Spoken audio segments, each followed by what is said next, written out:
લુખ્ખાગીરી લોક ખાખીનો ખોફ સુરતનું લીંબાયત જ્યાં ત્યાર સુધી આ નામનો સિક્કો પડતો હતો આજે ત્યાં જ તેની સત્તાનો સૂરજ આથમી રહ્યો છે। આ છે જયેશ ઉર્ફે બારકુ પાટીલ।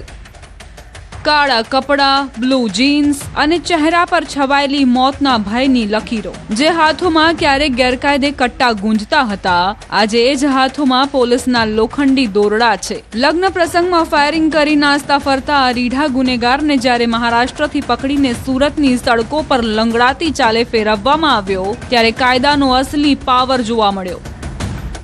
ગત 19/2/2026 ના રોજ સદર જગ્યાએ યોગેશ મારવાડી નાઓના દીકરાના લગ્ન પ્રસંગ હોય જે અનુસંધાને યોગેશ મારવાડી અને તેમનો મિત્ર અજય ઉર્ફે પિન્ટુ રામસિંહ ગિરાસે નાઓ અહીંયા વાતચીત કરતા હોય તે સમયે સદર આરોપી આવી ગયેલો હોય।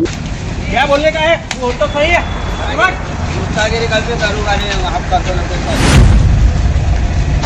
सब जन माफ कर दो। 34 ગુનાનો ઇતિહાસ રસ્તા પર પશ્ચાતાપ જુઓ આ દ્રશ્યો જે વિસ્તારમાં બારકુના નામથી ફાળ પડતી હતી ત્યાં જ આજે એ માફીની ભીખ માંગી રહ્યો છે। વિશ્રાંતિ પાર્કમાં લગ્નની ખુશીઓ વચ્ચે ગોળીબાર કરનાર બારકુના ગુનાની કુંડળી નાની સૂની નથી। મર્ડર, હાફ મર્ડર, લૂંટ અને આર્મ્સ એક્ટ બારકુના નામે આખા 34 ગુનાઓ નોંધાયેલા છે પણ લીંબાયત પોલીસે તેના અહંકારને એવો તે ડામ્યો છે કે હવે તેને લંગડાતા પગે ચાલતા પણ પરસેવો છૂટી રહ્યો છે। સદર આરોપીઓ ઉપર 34 જેટલા લૂંટ, murder, attempt two murder, robbery, snatching, firing ના અસંખ્ય ગુનાઓ નોંધાયેલા હોય અને જે અનુસંધાને તેને લાવીને કાયદામાં રહેશો તો ફાયદામાં રહેશો તેમજ ગુનાવાળી જગ્યાએ લાવીને રિકન્સ્ટ્રક્શન પંચનામું કરવામાં આવેલ છે। મહારાષ્ટ્રમાં શિકાર, સુરતમાં સંસ્કાર। લીંબાયત પોલીસને બાતમી મળી હતી કે સુરતનો આ ડોન મહારાષ્ટ્રના 40 ગામમાં આશરો લઈ રહ્યો છે। ટેકનિકલ સર્વેલન્સ અને ગુપ્ત બાતમીના આધારે પોલીસે જાળ બિછાવી અને બારકુને દબોચી લીધો। જેવો સુરત લાવવામાં આવ્યો તેવો જ તેને ઘટના સ્થળે લઈ જઈને કાયદાનું ભાન કરાવવામાં આવ્યું। જમીન પર બેઠેલો આ ખૂનખાર ગુનેગાર હવે ફરી ક્યારે હથિયાર નહીં ઉપાડવાની કસમ ખાઈ રહ્યો છે।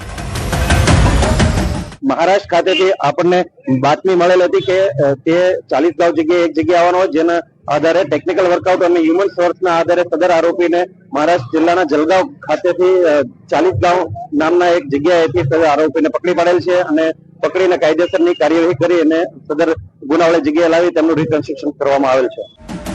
સુરત પોલીસે સંદેશ સ્પષ્ટ આપ્યો છે ગુનેગાર ગમે તેટલો મોટો કેમ ન હોય કાયદાના હાથ તેનાથી પણ લાંબા છે। હવે બારકુ પાટીલ જેલના સળિયા પાછળ પોતાના પાપોનો હિસાબ ગણશે। સુરતથી કીર્તેશ પટેલ, ન્યૂઝ 18 ગુજરાતી।